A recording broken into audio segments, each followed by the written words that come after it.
자, 이재명 대통령이 난 대구 가신 줄 알았는데 대구 탕집을 가셨더라고. 그래서 네.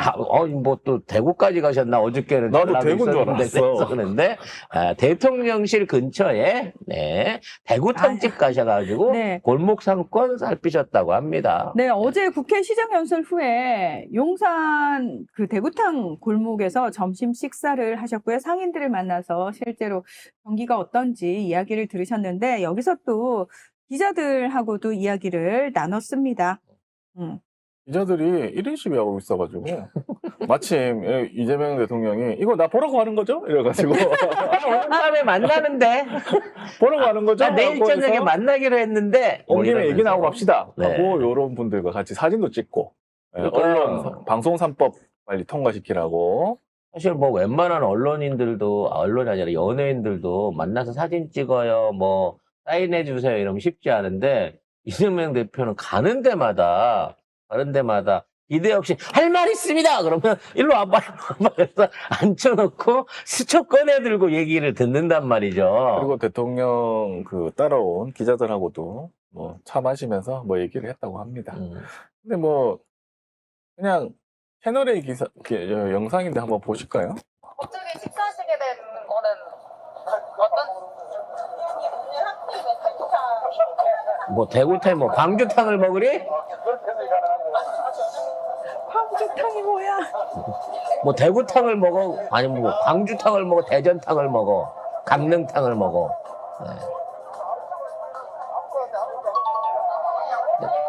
이제 저쪽 골목도 또 한동하는 사람들한테 핫플레이스 되겠네요. 네.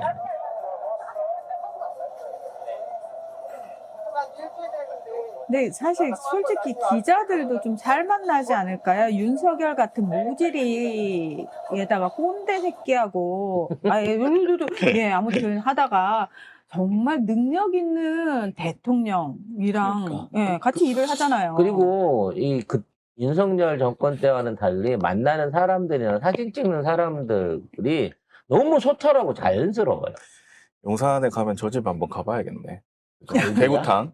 대구탕. 여기는 갈비집인데 여기는 안 갔고, 여기 대구탕 한번 먹으러 들려주시라고 했는데 사실 제가 또 밋밋한탕을 별로 안 좋아해서 저는 갈비집 쪽으로 한번 가보도록 하겠습니다. 갈비집 쪽으로. 갈비가 확 땡기네요. 소주? 네. 자, 지금 관련해서 이제 지역 주택조합 문제 파악을 해라라고 대통령실이 갑자기 얘기를 하셨어요. 그러니까 제가 보기에는 벌써부터 사서함이 가동되고 있는 것 같습니다. 지금 뭐 기사에 보면 지역 주택조합 문제가 이재명 대통령이 전국 돌아다니면 꼭 한 사람씩 종이 들고 와서 주택조합 문제 있다라고 하는데 요거 전수조사해라. 이게 왜 그러냐면 윤석열이 웬만한 데 다 재건축 해준다 그랬잖아요. 서울 경기 북부부터 남부까지 다 해준다 그래갖고 한강변에 있는 아파트들 다 해준다 그랬어요. 어떻게 다 해 그걸. 근데 하나도 안 해줬어요. 그러다 말이 보니까 돼요? 말이 되냐고. 그렇게 되다 보니까 지구 지정은 다 쉽게 해준 거야. 문제는 이 지구 지정을 해줬으면 이제 거기 맞춰갖고 이주민 대책이라든지 뭐 업체 설정 이후에 비용 분담 문제 뭐 이런 것들에 대해서 정부나 지자체가 좀 관여를 해줘야 되잖아요. 그냥 민수기업들한테만 맡기면 민수기업은 땅값 싸게 주고 분양가 세게 해갖고 결국 입주민들 내쫓는 정책밖에 안 하거든요. 그러니까 이런 주택조합이라든지 설립된 주택조합은 역대급으로 많은데 실행되는 게 하나도 없으니까 거기 있는 주민들이 고통을 받을 수밖에 없죠. 이 전면 재조사는요. 이거를 다 해주겠다는 얘기가 아니라 잘못돼 있는 데는 풀어갖고 없는 걸로 원칙으로 돌려주고 진짜 필요한데 못하고 있는 것들은 할 수 있는 대책을 마련해라라고 이것도 사실은 전 정권이 쌓아놓은 똥 치워야 되는 일인 거예요. 그렇고요. 열심히 일하고 있고 대통령실 직원들이 조식과 석식이 공짜랍니다. 아니 아침 저녁을 회사에서 먹으라는 조기 게 말이 출근시키고 되냐고요. 늦게 퇴근시키면 밥은 먹여가면서 일을 시켜야 될 거 아니야. 그러니까 공짜지. 아니 이걸 주는 게 좋은 게 아니라니까. 아니 공짜가 얼마나 좋은 거예요. 아니 공짜는 좋은데 와서 밥 먹고 집에서 밥 먹고 출근하고 싶고 집에 가서 저녁을 먹고 싶다고. 그럴 시간이 어디서 와서 밥을 먹어요. 그러니까 윤석열은 주 120시간 시킨다 그래놓고 지가 4시간밖에 안 해서 온 직원들이 일할 일이 없었잖아요. 탱자탱자 아니요. 놀았잖아요. 자기 직원들을 120시간 시키겠다는 게 아니고 저 못 배운 그러니까. 노동자들 불량식품 먹어도 불량식품 먹어도 되는 되는 사람들. 그 노동자들. 응? 전 국민이 다 일을 하는데 저만 일을 안 하고 지가 일을 안 하니까 대통령실이 탱자탱자 놀기 너무 좋았다는 거지. 근데 지금 우리 대통령은 4.5일제를 한다고 하면서 직원들은 120시간 일을 시키고 있어요. 4.5일이 뭔 의미가 있어. 꽉꽉 채워서 24시간 일할 판인데. 그래서 대통령실이니까. 사람들의 인식이 바뀌고 있대요. 윤석열한테는 A씨 내가 해도 대통령 하겠다 그래도 요새는 나는 죽었다 깨어나도 대통령 못하겠다. 대통령은 뭐예요? 대통령실 가서 일하는 것도 싫어요. 그러면서 또 이런 얘기도 있대요. 아, 이재명이 대통령이라서 참 다행이다. 우리 회사 상사였으면 어떨 뻔했냐. 이런 얘기가 나오고 있고요. 자, 성남이랑 경기도 시절에 이재명 이제 그 당시 시장이나 도지사랑 같이 일하던 직원들 중에 대통령실에서 콜을 받는 직원들이 있는데 안 간다. 오, 소름. 아니 괜찮습니다 그러고 다 고사를 하고 있대요 지금. 5년 그래서 동안. 인력 충원이 잘 안 된대. 더 웃기는 거는 그나마 이제 문재인 청와대 시절에 있던 행정관이나 일부 비서관들이 왔대요. 왔는데 벌써 후회하고 있답니다. 네. 딱 봐도 그냥 가면 안 되는 빡세잖아. 곳이야. 분위기 뭐 커피 타임 뭐 이런 것도 없어. 여기는 대통령이 출퇴근하는 그래서 청와대 가는 게 두렵답니다. 아니 대통령이 11시 20분에도 퇴근을 안 하는데 그러니까. 어떻게 퇴근을 해? 그래서 청와대 가는 게 두렵대. 청와대 가면 아예 붙어 있잖아, 관저가. 그래서 관저뿐만 아니라 일하는 직원들도 잠을 잘 수 있는 그 일종의 숙식을 할 수 있는 이걸 마련해 줘야 된다라는 얘기가 근데 나오고 있을 아니, 그걸 정도라는 마련해 거야. 주면 안 되죠. 근데 그 전에도 비슷했어요. 그걸 마련해 줘버리면 양성화 되는 거잖아, 아예. 문재인 정부 때도 제가 거기 들어간 분하고 밥을 먹으려고 했는데 시간이 없는 거야. 그래서 일요일 하루 딱 점심시간이 난대요. 그 귀한 시간을 뺏었어? 그래서 가족들도 못 쓰는 그 시간을? 그래서 집에는 가시냐고. 가서 옷만 갈아입고 수준이다. 근데 문재인 정부 때도 그랬는데 지금은 더한 것 같네, 그러고 보니까. 어쨌든 청와대 들어간다고 지금 막 뭐 우서영 위원장이나 뭐 안기령 부대변인 뭐 들어가잖아요. 그 사람들 얼굴 못 봅니다, 이제. 이제 우리 또 힘들어요. 그 안기령 부대변인은 또 나름 한미모 하시는 분이잖아요.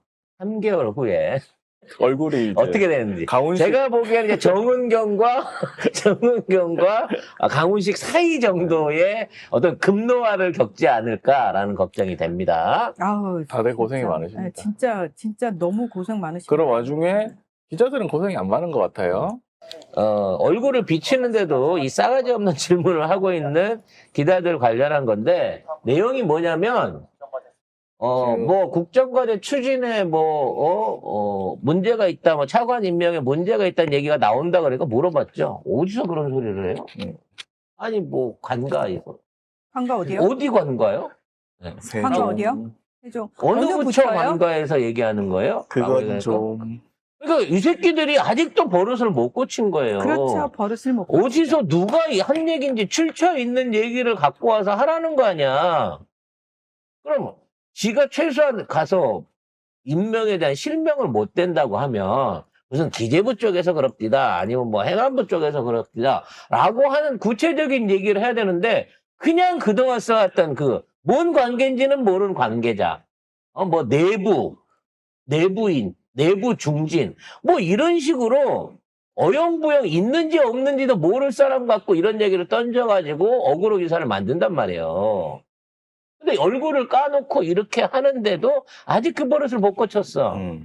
앞으로 많이 개선이 되겠지만 이제 앞으로 저런 이상한 소리 하는 기자들 같은 경우에는 페널티를 줘야 됩니다. 그리고 아직 취임은 하지 않으셨지만 총리실 안에서 이렇게 이제 기자실을 운영을 하거든요.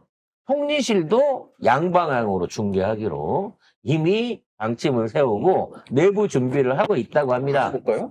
네, 장관 후보자가 있는 부처들이 있는데 후보자들과 교감이 있었는지 그리고 제가 약간 이해하기가 좀 어려운데요. 뭐 장관 지명 후보자들과 교감이 있었냐는 얘기라고 이해하면 되겠습니까? 장관들도 이제 본인들과 같이 일할 차관들의 임명에 대한 목소리를 낼 수 있는데 그러지 못함으로써 이제 좀 국정과제 추진이나 이런 거에 있어서 어려움을 겪을 수 있지 않나 뭐 그런 얘기가 관가에서도 나오곤 하더라고요. 그래서 그런 거에 대해서 어떤 관가에서요? 세종관가 어떤 부처에서요? 그걸 제가 말씀드리기는 좀 어렵죠. 제가 말씀드리기 어려운 네네. 부분이고 일단은 인사 문제에 대해서는 인사권자의 고민과 여러 가지 상황판에 있지 않았을까라는 생각이 들고요. 장관은 제가 알기로 아주 후보자로 알고 있습니다. 내정자고 인사청문회도 거쳐야 하는 걸로 알고 있기 때문에 그 부분에 대해서는 재판단에는 확인해 볼 여지도 별로 없을 것 같긴 한데 한번 확인을 해보겠습니다. 네. 아직 장관에 대한 후보자 지명밖에 안 돼 있는데 그 장관들이 자기가 같이 일하고 싶은 차관이나 차관을, 밑에 사람들을 지명을 못한다는 불만을 얘기했다는 거야. 누가요?